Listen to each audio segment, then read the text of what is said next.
आप सभी का हमारे YouTube channel SS study knowledge में स्वागत है। आज के क्लास में हम इंग्लिश ग्रामर से रिलेटेड नरेशन की बात करेंगे कि नरेशन क्या होता है, व्हाट इज नरेशन। तो आइए अब देर ना करते हुए हम अपने टॉपिक की तरफ चलते हैं।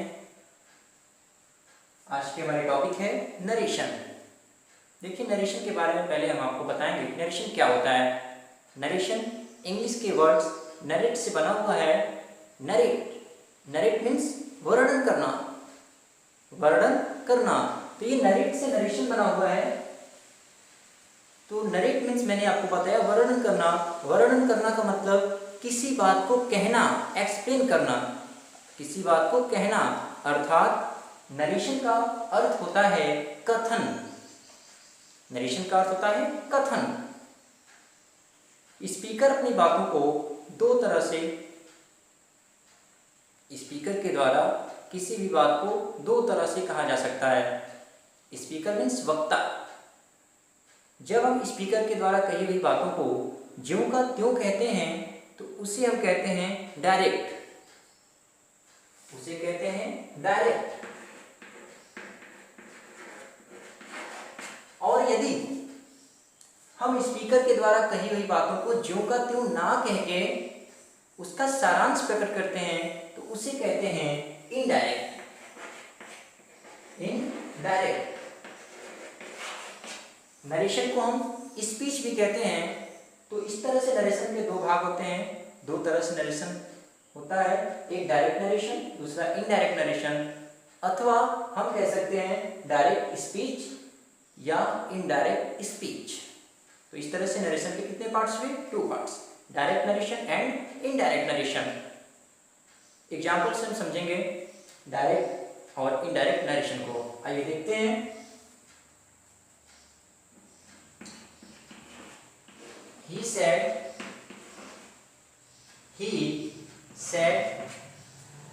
I am going to Mumbai. I am going to Mumbai. हमने एक एग्जाम्पल यहाँ पे राइट किया है, I am going to Mumbai.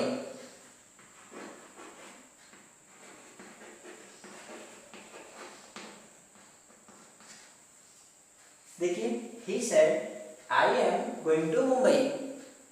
इसमें क्या है? वह कहा। क्या कहा? I am going to Mumbai. मैं मुंबई जा रहा हूं। यहाँ पे वक्ता के द्वारा कही हुई बात को ज्यों का त्यों कहा गया है। तो इसे क्या कहेंगे? डायरेक्ट कहेंगे। इसे क्या कहेंगे? डायरेक्ट कहेंगे। देखिए यहाँ पे डायरेक्ट। अगर हम इस बात को डायरेक्ट ना कह के इसका सारांश प्रकट करना चाहें तो कैसे होगा? आइए देखते हैं। He said that he was going to Mumbai. He was going to Mumbai.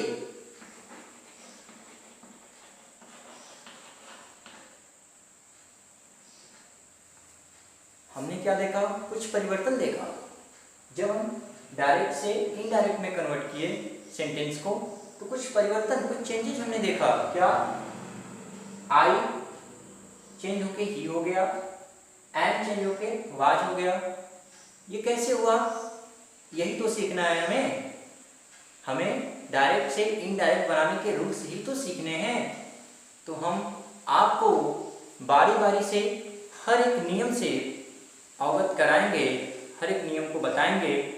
जो कुछ भी हम आपको अपने YouTube चैनल के माध्यम से क्लास के अंतर्गत यहाँ पे जो रूल्स हम बताएंगे आपको बारी बारी से, आप सभी विद्यार्थियों से हमारा रिक्वेस्ट है कि आप इन सभी नियमों को अपने कॉपी पे नोट करिए ताकि आपको कोई भी चीज़ समझने में किसी भी प्रकार की कोई समस्या ना हो। आइए देखते हैं। और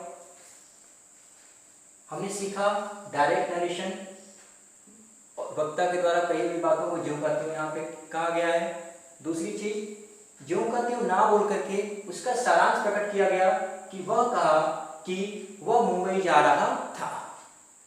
तो ज्यों का त्यों ना बोल करके उसका सारांश प्रकट किया गया, तो इसे हम कहेंगे इनडायरेक्ट नरेशन। बारी बारी से हम डायरेक्ट नरेशन और इनडायरेक्ट नरेशन के बारे में बात करेंगे। फर्स्टली हम देख लें एक बार कि जब हम डायरेक्ट से इनडायरेक्ट में बदलते हैं तो कुछ परिवर्तन होते हैं। जैसे आपको दिख रहा है यहाँ पे कामा यहाँ से हट गया, इनवर्टेड कामा हट गया। ये सभी रूल्स हम आपको बताएंगे। सबसे पहले हम बात करेंगे डायरेक्ट स्पीच के कुछ मुख्य बिंदु, डायरेक्ट स्पीच के पार्ट्स। देखिए हमारी हेडिंग रहेगी डायरेक्ट स्पीच। आप स्पीच और नरेशन में अंतर ना समझिए, दोनों सेम चीज है। डायरेक्ट स्पीच के पार्ट्स। डायरेक्ट स्पीच के दो भाग होते हैं, दो पार्ट्स होते हैं। पहला रिपोर्टिंग वर्ब,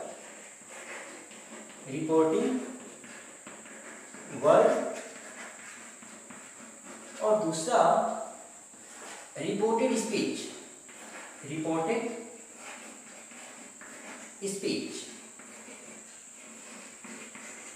स्पीच को हम रिपोर्टेड पार्ट के नाम से भी जानते हैं।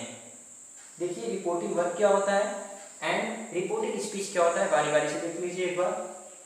वक्ता स्पीकर अपनी बात को जिस फाइनाइट वर्ब से कहना प्रारंभ करता है, वक्ता अपनी बात को जिस फाइनाइट वर्ब से कहना शुरू करता है, उसी वर्ब को हम रिपोर्टिंग वर्ब कहते हैं। एग्जाम्पल देखिए, वक्ता यहाँ पे कह रहा है, क्या कह रहा है, ही सेड। यहाँ पे वक्ता के द्वारा कही गई बात को लिखा गया है ही सेड। तो सेड क्या है, फाइनाइट वर्ब है, तो इसी वर्ब को हम कहेंगे रिपोर्टिंग वर्ब। दूसरी चीज रिपोर्टेड स्पीच है। वक्ता के द्वारा जो कुछ, स्पीकर के द्वारा जो कुछ कहा जाता है, उसे हम कहते हैं रिपोर्टेड स्पीच। तो यहाँ पे क्या कहा जा रहा है वक्ता के द्वारा कि I am going to Mumbai, मैं मुंबई जा रहा हूँ। तो ये क्या हो गया, ये हो गया रिपोर्टेड स्पीच। ये डायरेक्ट स्पीच के, डायरेक्ट नरेशन के कुछ पार्ट्स हैं, कुछ नियम है, मैं आपको बता रहा हूँ। दो पार्ट्स होते हैं, एक रिपोर्टिंग वर्ब होता है और दूसरा होता है रिपोर्टेड स्पीच। रिपोर्टिंग वर्ब क्या होता है, वक्ता अपनी बात को जिस फाइनाइट वर्ब से कहना शुरू करता है, जैसे यहाँ पे सेड क्या है, फाइनाइट वर्ब है, तो इस वर्ब को ही हम कहते हैं रिपोर्टिंग वर्ब। और दूसरी चीज, वक्ता के द्वारा जो कुछ कहा जाता है उसे हम कहते हैं रिपोर्टेड स्पीच। तो ये सभी बातें क्या है, रिपोर्टेड स्पीच के अंतर्गत आती हैं। आगे देखिए, रिपोर्टिंग वर्ब और रिपोर्टेड स्पीच सीखने के बाद हम आपको बताएंगे डायरेक्ट स्पीच के कुछ मुख्य बिंदु के अंतर्गत कि रिपोर्टिंग वर्ब के बाद डायरेक्ट स्पीच में, क्योंकि हम डायरेक्ट स्पीच के कुछ मुख्य बिंदु पढ़ रहे हैं, तो रिपोर्टिंग वर्ब के बाद डायरेक्ट स्पीच में कामा का प्रयोग होता है। देखिए यहाँ पे कामा का प्रयोग हुआ है। दूसरी चीज, डायरेक्ट स्पीच के अंतर्गत रिपोर्टेड स्पीच में कही हुई बात को हम, वक्ता के द्वारा कही हुई बात को हम डबल इन्वर्टेड कामा के अंतर्गत रखते हैं। तो ये है डायरेक्ट स्पीच के कुछ मुख्य बिंदु जो हमने आपको बताया है। अब हम सीखेंगे कि डायरेक्ट से इनडायरेक्ट बनाने के लिए कुछ महत्वपूर्ण नियम क्या होते हैं। अभी तक हमने सीखा है डायरेक्ट स्पीच के कुछ मुख्य पॉइंट जो हमने आपको बताया अभी। अब हम सीखेंगे कैसे डायरेक्ट से हम इनडायरेक्ट बनाए हैं, तो बनाने के लिए क्या नियम होते हैं, ये हम आपको बताने जा रहे हैं। आइए देखते हैं।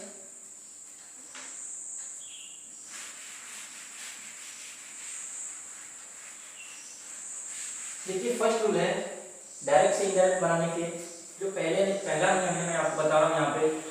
जब हम डायरेक्ट से इनडायरेक्ट बनाते हैं तो रिपोर्टिंग वर्ब के बाद आए हुए कामा को हटा देते हैं। पहला रूल क्या होता है, कामा को रिपोर्टिंग वर्ब के बाद आए हुए कामा को हटा देते हैं। दूसरी चीज, जब हम डायरेक्ट से, देखिए यहाँ पे रिपोर्टिंग वर्ब के बाद आए हुए कामा को हटा दिया गया है। दूसरी चीज, जब हम डायरेक्ट से इनडायरेक्ट बनाते हैं तो रिपोर्टिंग वर्ब के बाद कामा की जगह पे हम किसी उचित कंजंक्शन, उचित में क्यों कह रहा हूं, क्योंकि ये रूल्स बनाए गए हैं कि किस जगह पे हम किस कंजंक्शन का यूज करेंगे, आगे हम आपको बताएंगे भी। लेकिन यहाँ पे आपको जानना है कि जब हम डायरेक्ट से इनडायरेक्ट बनाते हैं तो कामा की जगह पे किसी उचित कंजंक्शन जैसे दैट या इफ या वेदर,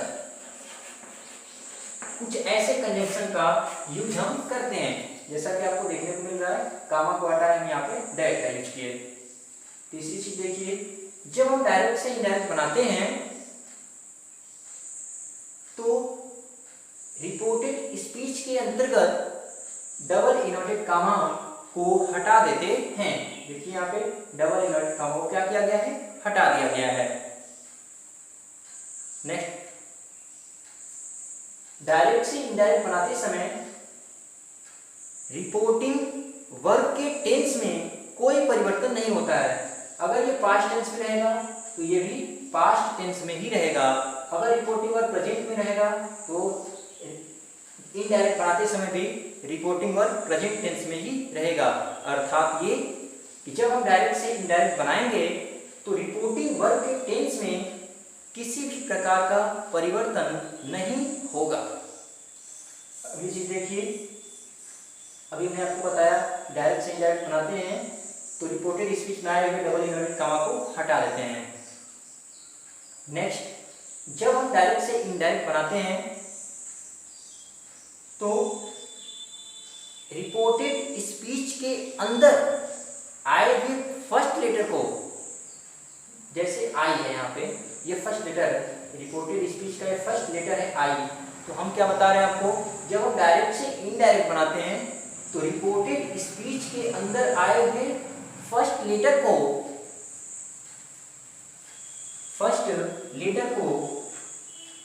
स्मॉल में लिखा जाता है। स्मॉल में लिखा जाता है, कैपिटल में ना लिख करके स्मॉल में लिखते हैं। इसके पहले हमने आपको बताया है कि डायरेक्ट स्पीच के मुख्य बिंदु में रिपोर्टेड स्पीच के अंदर, डायरेक्ट स्पीच में रिपोर्टेड स्पीच के अंदर फर्स्ट लेटर को हमेशा कैपिटल में लिखा जाता है। लेकिन जब हम डायरेक्ट से इनडायरेक्ट बनाते हैं तो रिपोर्टेड स्पीच में आए हुए फर्स्ट लेटर को हम हमेशा स्मॉल में लिखते हैं। एक चीज और ध्यान रखिएगा, ये बहुत ही इंपॉर्टेंट चीज है, केवल प्रॉपर नाउन तथा आई को छोड़कर, अगर प्रॉपर नाउन रहेगा, प्रॉपर नाउन मीन्स किसी व्यक्ति विशेष का नाम, जैसे राम, श्याम, दिल्ली, लखनऊ, कुछ ऐसी बातें आपने प्रॉपर नाउन के बारे में भली भांति पहले ही पढ़ा होगा, बचपन से ही आप पढ़ते आ रहे हैं पार्ट्स ऑफ स्पीच को। तो प्रॉपर नाउन अगर है तो हम यहाँ पे कैपिटल में राइट कर सकते हैं, या अगर आई रहेगा तो भी हम यहाँ पे कैपिटल में राइट कर सकते हैं। लेकिन इन दोनों के अलावा, प्रॉपर नाउन तथा आई के अलावा, जब कभी भी हम डायरेक्ट से इनडायरेक्ट बनाएंगे तो रिपोर्टेड स्पीच में आए हुए फर्स्ट लेटर को हम हमेशा स्मॉल से लिखते हैं। हमेशा किससे लिखते हैं? स्मॉल से लिखते हैं। ये बहुत इंपॉर्टेंट रूल्स है। और आखिरी पॉइंट आप समझ लीजिए, डायरेक्ट से इनडायरेक्ट बनाते समय रिपोर्टेड स्पीच में कुछ समय सूचक शब्द होते हैं, जैसे tomorrow, yesterday, next day, previous day, कुछ ऐसे, तो इनमें भी परिवर्तन होता है। एवं कुछ परिस्थिति में रिपोर्टेड स्पीच के टेंस में परिवर्तन होता है। ये हम सभी रूल्स आपको बारी बारी से बताएंगे। तो आज हमने क्या सीखा है? आज हमने आपको बताया सबसे पहले नरेशन क्या होता है। नरेशन के दो पार्ट्स होते हैं, direct narration, indirect narration. Direct narration के कुछ मुख्य पॉइंट्स हमने आपको बताए। पुनः हमने आपको बताया कि जब हम डायरेक्ट से इनडायरेक्ट में चेंज करते हैं तो कुछ जनरल रूल्स क्या हैं, ये क्या होते हैं। तो इस तरह से आज आपने नरेशन के बारे में कुछ बेसिक चीज़ें सीखी हैं। नेक्स्ट क्लास में हम आपको और अच्छी तरीके से नरेशन के बारे में बताएंगे। बारी बारी से जो है नरेशन में जब डायरेक्ट से इनडायरेक्ट बदलते हैं तो 5 तरह के सेंटेंस का यूज किया जाता है। आपने बचपन में पढ़ा होगा, there are 5 kinds of sentence: assertive sentence, interrogative sentence, imperative sentence, optative sentence and exclamatory sentence. तो इन पांचों सेंटेंस के माध्यम से बारी बारी से हम आपको बताएंगे कि कैसे किस सेंटेंस में डायरेक्ट से इनडायरेक्ट में हम बनाते हैं। तो आज की क्लास हमारी यहीं तक रहेगी। धन्यवाद।